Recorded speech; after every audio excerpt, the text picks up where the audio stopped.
Hey, what's up, guys? Just wanted to give an update on the Mustang Fastback project. It's disassembly day, so it's time to pull everything off of this car. Every single piece, every nut, every bolt, every part on this car that can come off that's not part of the unibody, it's got to come off. So I thought we'd just give one final look at what it looks like right now, and man, I've got my work ahead of me. I've got to figure out a whole lot of things that I've never really thought about.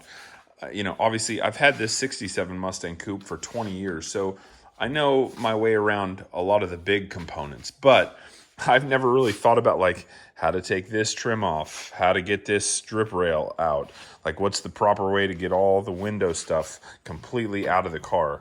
It's going to be somewhat uncharted territory for me on some of these parts. I've never tried to pull these things out. Again, I know how to do that. I've read up on that, but a lot of this stuff is going to be completely brand new.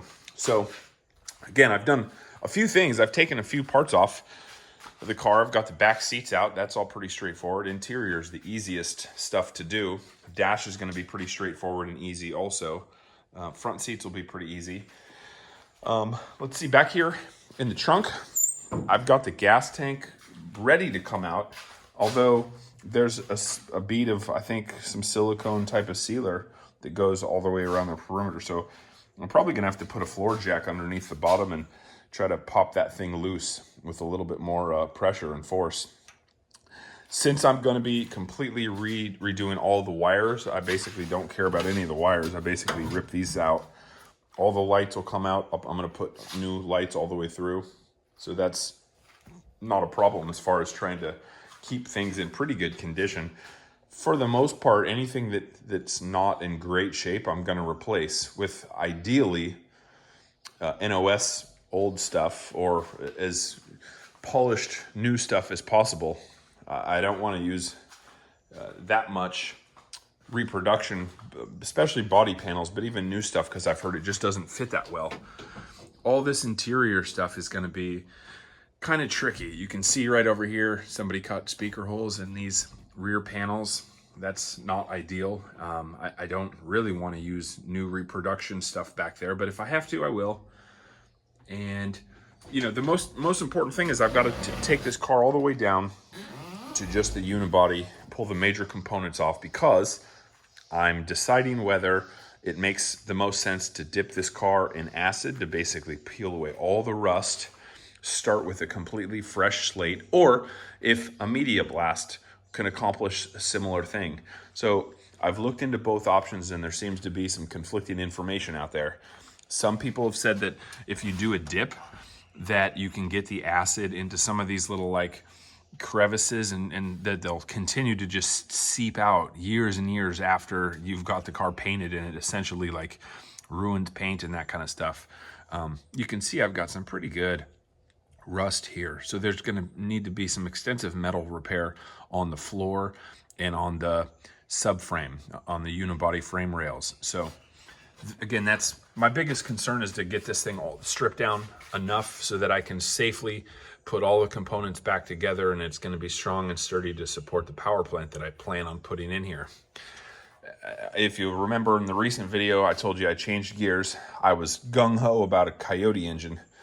I changed my mind. I'm going to keep the shock towers, and I'm going to be putting in a small block 427 fuel injected. That's an all aluminum motor built out. Should be around 600 horse, give or take. And I think that's going to be more timeless than a period Coyote from right now. In 10 years, because I don't plan on selling this car. I want to keep it, enjoy it, and drive it.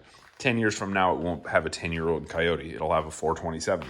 So you might like that idea, you might not, but at the end of the day, it's my car. Let's see, what else?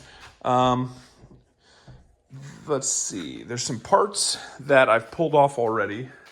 You can see over here, I've obviously got radiator out, starter out, the seats and stuff over there. Started to pull out some trim, but this is going to be a pretty lengthy project. Once I get it down to just the suspension components, I think I'm going to leave those on for transport just so that I can easily roll it up and down on a trailer.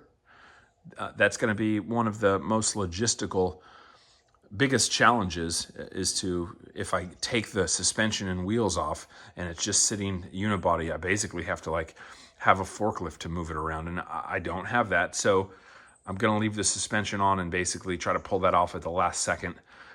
I plan on putting new suspension on. I think I'm going with streeter track coilovers in all four corners, which will really modernize the suspension, and obviously modern brakes as well. Outside is going to maintain its original appearance. I'm not doing any kind of fiberglass anything on the car. No Shelby treatment, with the exception of maybe the bullet style side mirrors and what else? I think that's it. I am going to try to run this original hood that has the turn signal cutouts. As you can see, I've already taken those out. So that's what it looks like right now. This will be probably the last look I'll have of the car that looks like a complete car for a while.